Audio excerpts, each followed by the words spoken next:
Good morning, afternoon, or evening. Wherever you're joining in from, hello. At the time that I'm filming this, the cherry blossoms have bloomed, Mount Rainier is peeking through the clouds, and it's not even raining, an anomaly for Seattle springtime. And I hope that wherever you are, you're enjoying the day and you're excitedly planning your strategies for your organization's recruitment season with UW. Whether you're joining in at the start of spring quarter 2024 or in the future, it likely means that you're doing some form of planning ahead. And I'm really grateful that you tuned in today to hear about the breadth of recruiting opportunities our office will be offering as we close out the 2023-2024 academic year and swing into the new 24-25 year. As always, thank you so much for making an effort to be here and committing part of your day to professional planning and talking all things recruitment strategy. I promise to make this half hour very worth your time. Here's our agenda for today. Basically, I've divvied up this slide deck into 8 parts. 7 of these relate to the different services that our center offers, so everything from career fairs to info sessions, basically everything that's available to you through the remainder of this academic year and into the new year. And the last one section relates to services our center doesn't offer, but where you might find different opportunities to connect across campus. Essentially, I want you to understand the reason for all of these different offerings. So, what part of your recruitment strategy they might relate to, what times of year they're offered, and what benefit they ultimately pose for your organization's hiring tactics, all in honor of planning ahead for the upcoming academic year. Very quickly, let me lift the curtain and introduce myself. My name is Leah. I use she, her pronouns, and I'm the Employer Engagement and Communication Manager at the UW Career and Internship Center. If this is your first contact with the CNIC, hello, we are the centralized career center on campus that provides career guidance to students of almost all majors and school years. Everyone in our office works to connect students with a different thing or audience, so students with internships or mentorships or scholarships. I work to connect students with employers like you. So my role is focused mostly around outreach and event coordination, pretty much any type of event or opportunity where employers and students can connect. Thank you so much for allowing me the chance to speak to you today. Now, I need to posit 2 expectations before we dive into the meat of today's content. Very short slide, but I can't move forward without it. First of all, as I said in my intro just now, my role in the CNIC is to connect students with employers. So if you've ever sent an email to our office about hiring events on campus or registering for a career fair, chances are great you've been in contact with me in some way, whether that's with a reply email or you've seen me in attending an event here on campus. And I love that. I love having an opportunity to connect with you all, and I hope that you feel very welcome to email me and ask me questions after you finish watching this webinar. I'm really an open book. And I want you to feel comfortable asking me those questions because I handle event coordination and outreach for the office. And it's my job to set good expectations for you and help you get the most out of your recruiting efforts here on campus, at least as they relate to opportunities hosted through our office. Which leads me to my next point. As you heard me state in my intro, my office, the CNIC, is the centralized career center on campus, which is a very fancy way of saying we serve a lot of students. At one point in time, we served all of the students. However, as UW has grown and gotten older, many departments and schools and offices have developed their own career centers designed to specifically serve students in their school. So, like the Foster School of Business has its own career center, the Allen School, the College of Education, the list goes on. And what this means for us here at the CNIC is that we still serve a lot of students, and you can still reach a lot of students by attending events hosted by our office. But there's the caveat, but there may be times where you may be better served by another career center on campus, or where you might want to explore other opportunities hosted by other centers. We'll talk more about this later, but I basically just wanted to posit the point right up front that while we're the centralized career center on campus, we don't host all campus recruiting events. All right, bearing those 2 expectations in mind, let's begin. I'd like to start with the system that basically powers our entire office. Please enter Handshake. If you are brand new to recruiting here at UW and have never heard of Handshake before, quick intro. Handshake is basically like LinkedIn, but for colleges. Employers get to be present on the platform so long as they're connected to a company page that's connected to an institution. And they can use Handshake to market events, post jobs. Students also get to be present on the platform, so long as they're connected to an institution. They can use Handshake to find set events and set jobs. So you might have picked up on my language there. Both populations have to be connected to an institution, like the University of Washington, Seattle. Basically, the university acts as a liaison between those two populations, but it can also act individually on the platform, using Handshake sort of as a CRM or a customer relationship management system. So here at the CNIC, we use Handshake to post all of our career fairs and student-facing webinars and events there. And that allows us to market them to both employers and students. And the platform also lets us handle things like invoicing through there, email blasts, surveys, all of it. We even book and manage our student coaching appointments there too. So the reason that I dive into Handshake first out of all the things available on our menu of services is a twofold reason. Number one, I want you to understand all the ways that you can engage with Handshake directly and understand that it's a tool that the university purchased and offered so that you can, at no expense to you, connect with students. And the second part of this reason is I want you to understand all the ways that we here at the university use the tool to create events that you can participate in with us as the host.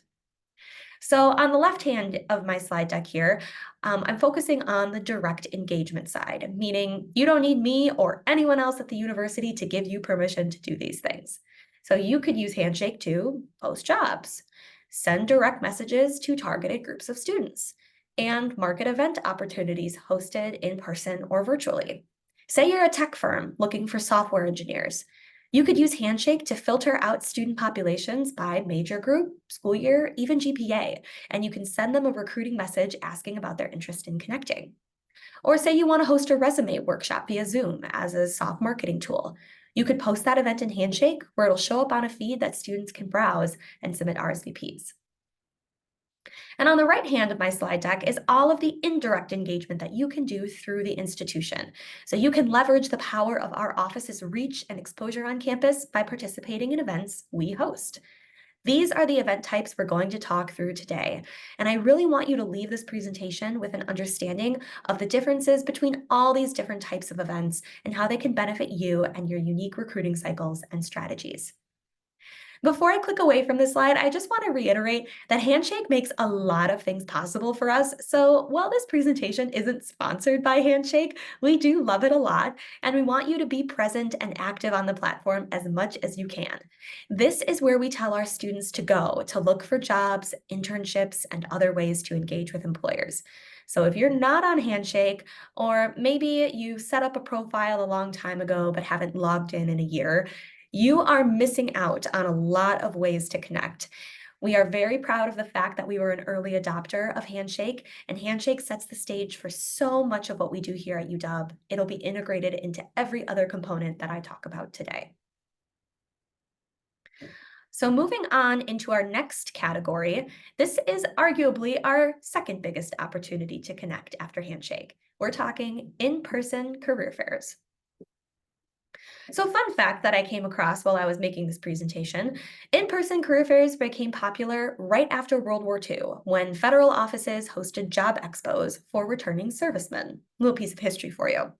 So it goes without saying that job fairs have been around for quite some time, and it's for good reason. They just make sense. There's really no better way to usher employers onto campus and give them face time with students. If I could break down the benefits of in-person fairs, there's really 5 I'd like to highlight, starting at that second bullet point, direct contact. In-person fairs allow you to make face-to-face interactions with students. Number 2 is high attendance. For career fairs that are hosted by our office, there's usually between 1,500 and 2,500 students in attendance for each in-person fair. Third bullet point is spontaneity, right? There's an opportunity to engage with students of all majors, backgrounds, and interest levels. And I wanted to pause here on this one and share some feedback from a student who attended our February 2024 Winter Fair, just to really drive this point home. This is a piece of feedback that they submitted in their post-fair student survey. Quote, "I was not expecting to attend, but ended up stopping in. A lot of employers were excited to talk to me, even though I was in sweats, and some employers weren't relevant to me, but they let me know about informal ways I could be involved or employed. I was looking for finance opportunities, and a construction/engineering company said they didn't have an internship, but to reach out and they'd see what they could do and that they could always use some help if they created something. I also secured 2 interviews/connections and learned how to connect further with recruiters. All around, really great, end quote. We have so many students who just happen to be at the Husky Union building on Fair Day, and they decide to stop in, even though they're in sweats and they might not necessarily be prepared. And this type of spontaneity, I think, can really foster unique, unexpected connections. The fourth point is big energy, right? There's tons of excitement on Career Fair Day. I really find that we see students and employers at their very best. And my last point about what's so special about in-person career fairs is that this is your opportunity to meet the Career Center. Employers get to know the faces behind the inbox, and they get to see the work of the staff up front. And students get to see it too, which is a big highlight for us. This is a slide that I'm sure many of you have been anxiously awaiting. This is our standard schedule for in-person career fairs hosted by our office. We host 4, quote, all-call fairs, as we call them, per year, meaning they're meant to attract all majors and all school years, including alumni. And we also don't turn community members away who want to attend. So basically, everyone's welcome at the door. This schedule of 4 fairs per year breaks down to 1 per quarter. They're usually held within the first 2 weeks of the quarter. And I've put a little note here to watch our Recruiting 101 webinar, which I filmed back in fall of 2023. And that talks a little bit more in depth about how to build a recruiting pipeline if you don't have one, or how to make your recruiting pipeline a little bit more efficient based on when students are looking for jobs, when your industry standard is usually recruiting, etc. So I'd really encourage you to go and watch that video if you're wondering what fair is best for me. Now, I do have to asterisk my all-call verbiage that I just used, because while we refer to fairs as all-call fairs, you might remember my expectation slide back at the beginning of this presentation where I talked about other campus career centers. So to refresh your memory, many departments and schools on campus have created their own career centers over the years. And while all students are invited to our fairs, regardless of whether they, quote unquote, belong to another career center, there are some student populations who we found over the years just simply prefer to attend events hosted by their own centers. So they aren't present on Handshake typically, which means that they don't see the events and the fairs that we post on Handshake, which means they don't attend. I've listed them here for you. These 3 populations, essentially students enrolled in education, medicine, or rehabilitation medicine tracks, are not usually in the habit of attending our fairs. So if these types of students are in your target demographic, you might be better off seeking out the career centers housed within these schools or departments. And lastly, I've listed the next 4 fairs coming up. So the next 4, at least based off of the time that I'm filming this. Please pause the presentation here if you need to write these down. I'm going to move swiftly ahead to the in-person career fair counterpart, virtual fairs.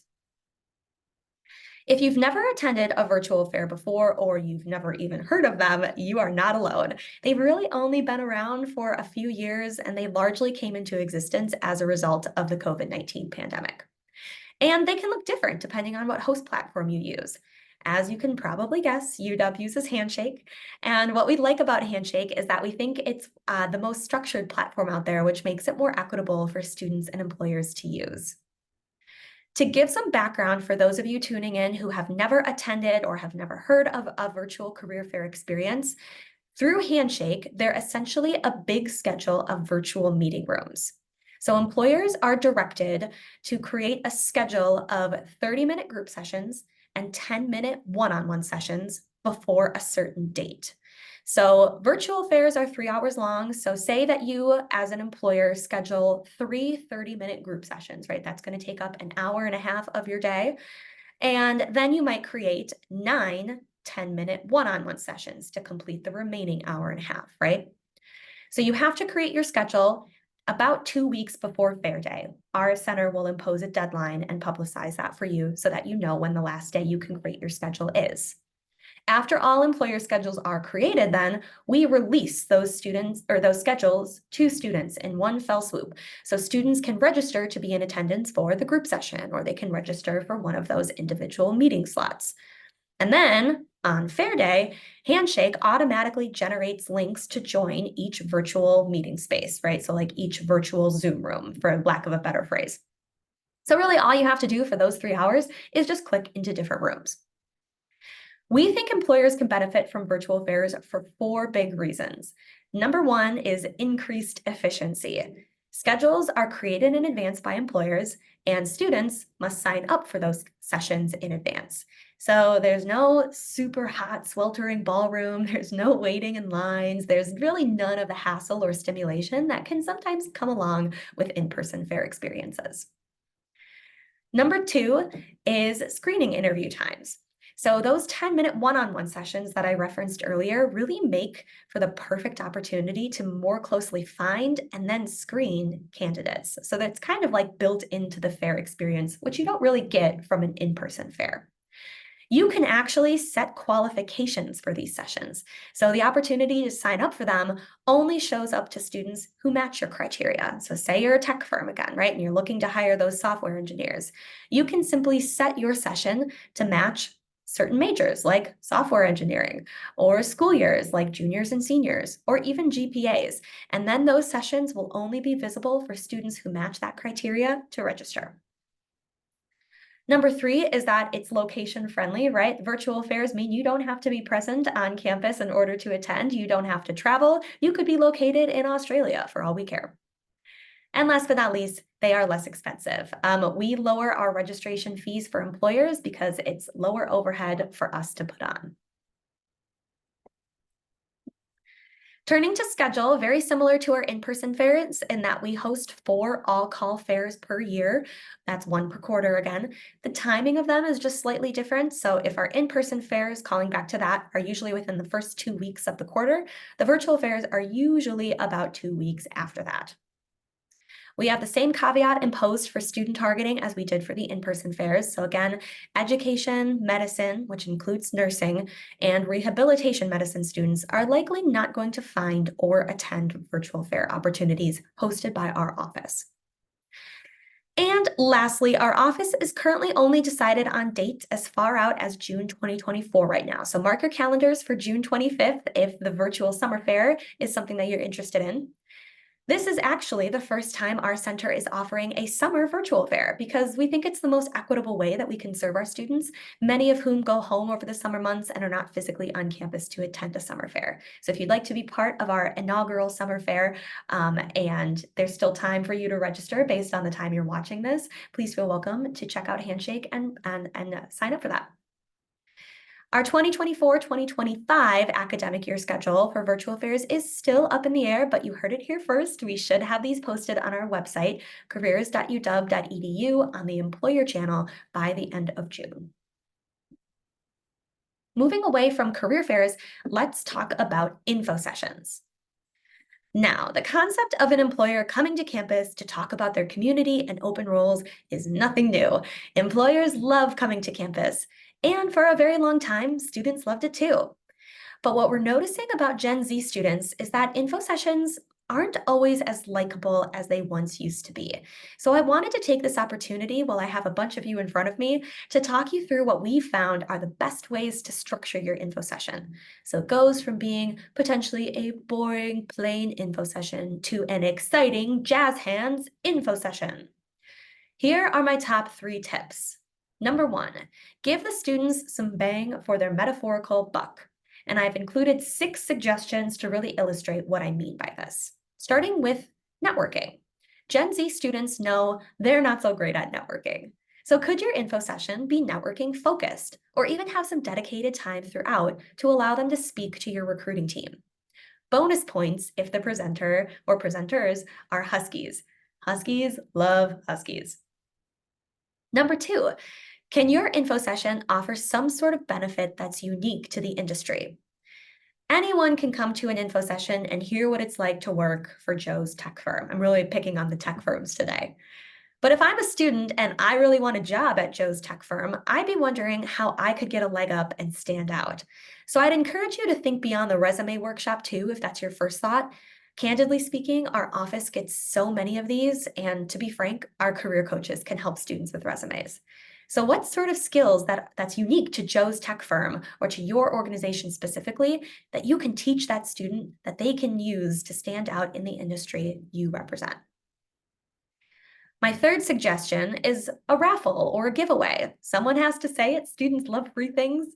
Maybe it's gimmicky, but especially if your organization specializes in CPGs or consumer packaged goods, or even if you just want to bring in a goodie bag filled with candy and pens, it works.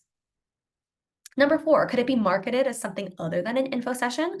What about a panel or a trivia night or a speed networking event? Fifth suggestion, more details. Details are queen and king. Gen Z students like to know what to expect. So can you provide any information about what the dress code is? Could you provide some sample networking questions up front, or even let students know to expect to ask questions and to have them prepared?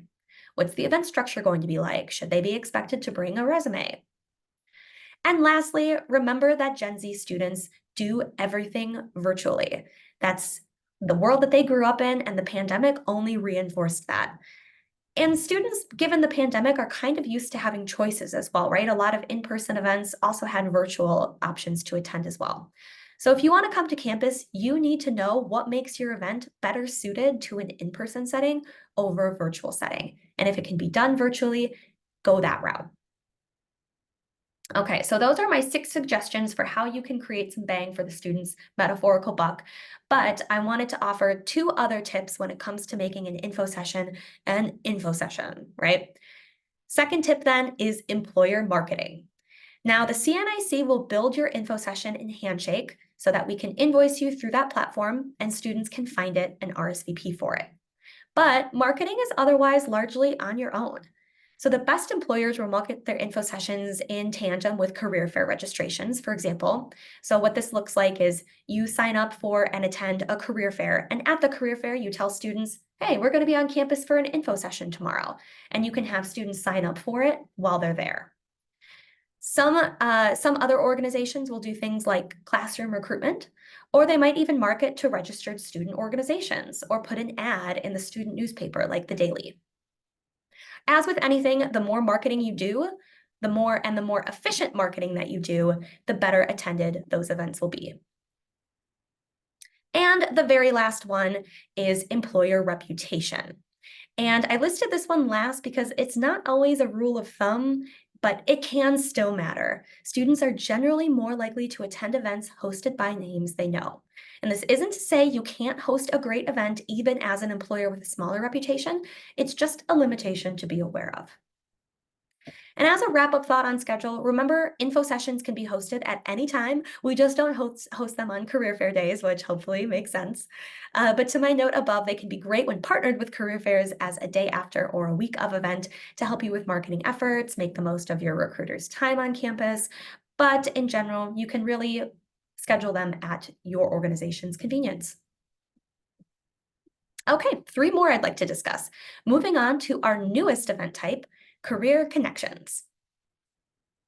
This event type was created this year, actually, in January, in response to the answers we received on webinar registration surveys. So if you attended one of our live webinars this year, you might remember answering the question, hey, what types of events would you like to see our office host? How can we cater to you and your unique recruiting cycle? Well, here we go. So many of you wanted more direct opportunities to connect for lower costs. So we came up with Career Connections. These are opportunities for local employers to table in our center's lobby. Your recruiting team would be given a table in our lobby to deck out with your company's tabling decor and swag, and you'll be alongside 3 to 5 other employers. So you can kind of think of it layout-wise as a mini career fair. Students are encouraged to stop by our lobby to meet you and learn about your company anytime over their lunch break from 11 a.m. to 1 p.m. And we anticipated this would be a great way to help students and employers connect in a low-pressure, high-reach environment. Now, while layout-wise, this is kind of set up like a mini career fair, this is not a career fair, and we don't market it that way to students at all. We don't encourage students to print resumes, dress up, or research your company in advance. This event welcomes students of all majors and backgrounds, and we encourage students to drop in to both practice networking and learn about open roles. So there's really no pressures associated with attending. So for you then, as an employer, this is really great if you're looking to build your brand on campus, but don't necessarily have an open opportunity to market, or if you do have an open job or internship opportunity that you want students to know about, right? So great for pipelining, but it's also great for hiring too. As you heard me say in one of my previous slides, students really want a lot of bang for their buck. So they won't attend, especially info sessions, if they don't perceive it to be valuable. And employers know we've got a lot of answers here at the CNIC. We have a really broad reach to students. They're coming in and talking to our coaches all the time. We know what they're looking for, when they're available, and what they respond to. Out of all the pain points that this event type poses solutions to, I'd like to focus specifically on the last one, which is alignment with jobs available, not industry type. And what I mean by that is that these career connections events will be niche. So they're going to cater to specific job types. They'll have themes associated with them, like childcare and education or government and public service. We understand it can be a really huge pain point for employers who have open roles outside of their industries.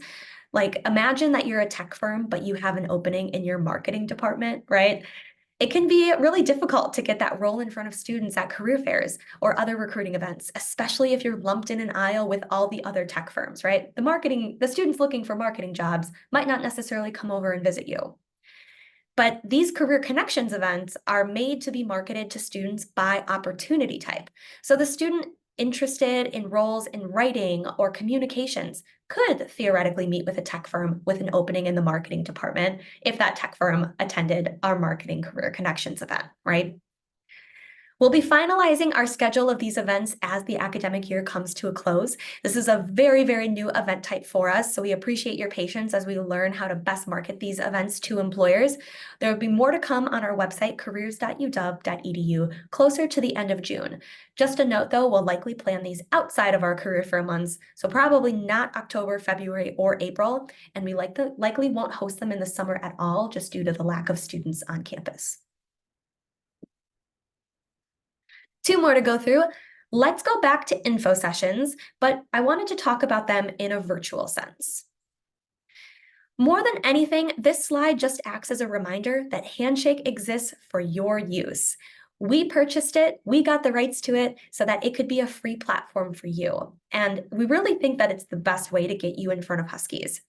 Here are 3 things that we love about hosting virtual events on Handshake. Number one, it caters to a variety of different schedules, both on the employer side and the student side. So career fairs are obviously picked on a certain day and a certain time frame. Info sessions hosted through our office are usually between 3:30 and 5 o'clock p.m. Career connections are between 11 and 1. But if you're not available on those dates or timeframes, you can do them on your own. And on the student side, especially if you record them, that means that students get access to that content, whether they can come and view your webinar live or not. There's obviously no fee to post or host. And lastly, they're pretty low stakes to attend, right? If I'm a student and there's a webinar that seems interesting to me and I don't have to pay to attend it or leave my cozy dorm room in order to attend, it's, I think, a really good opportunity for employers to see increased attendance from students, especially for organizations that maybe have some smaller reputations. And lastly, I'd like to talk you through our final service offering, which is the on-campus interview. Now, if you've never heard of or attended an on-campus interview, these are basically opportunities for you as an employer to rent rooms on campus and use them to conduct interviews. Pro tip, the CNIC is one of the only places on the Seattle campus that has space for you to do this. So please come and take advantage of some of our rooms. We love hosting you.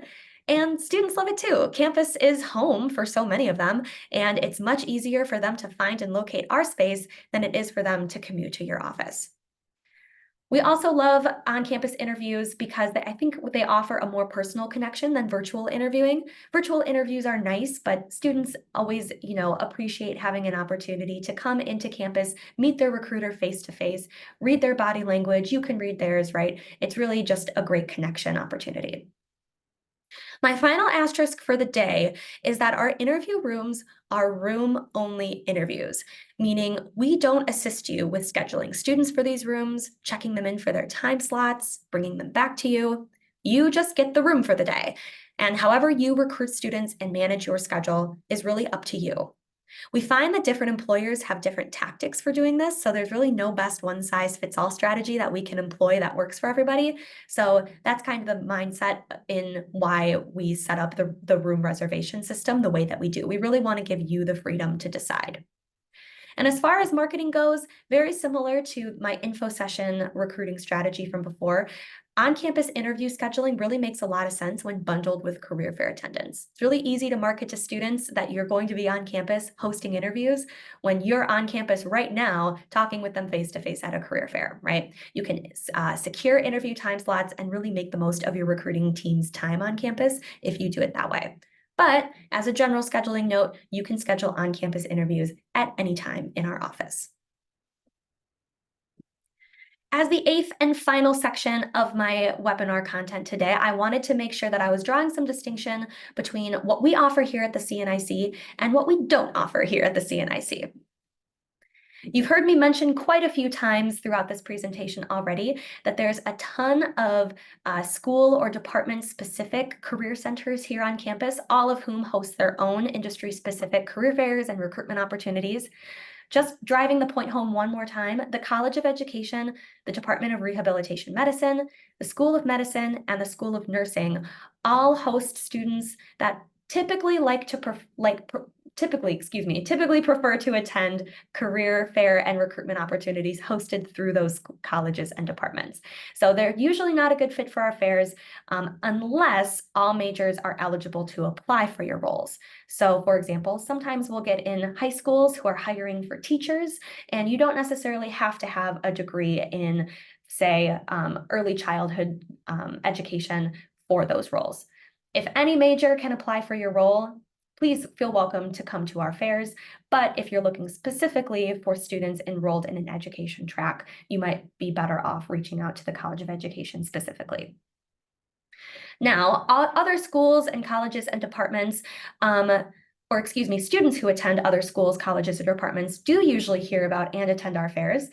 But they also typically attend recruitment events hosted by their host career centers as well, right? They're hungry for jobs. They go to everything that they can get. So if you are interested in hearing about career recruiting opportunities hosted by some other campus career contacts, please check out this URL listed on this slide, careers.uw.edu/channels/employers. Our center also does not host coffee chats. I believe that the Foster School of Business is probably the most popular career center on campus to host coffee chats, but our center does not.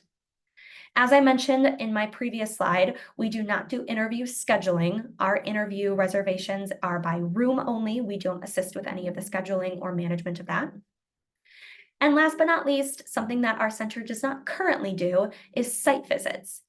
But stay tuned. At the time that I'm filming this, again, spring 2024, this is something that is in the works potentially for the upcoming academic year. So if your center is interested in hosting a site visit, which is effectively a field trip where students can visit your organization's campus or building and actually tour or meet with some of the employees that work there, if your organization is interested in doing that, but interested in doing it more from the realm of having us as the host instead of coordinating it yourself, please stay tuned. We hope to release more information about that if it is something that's a possibility for us.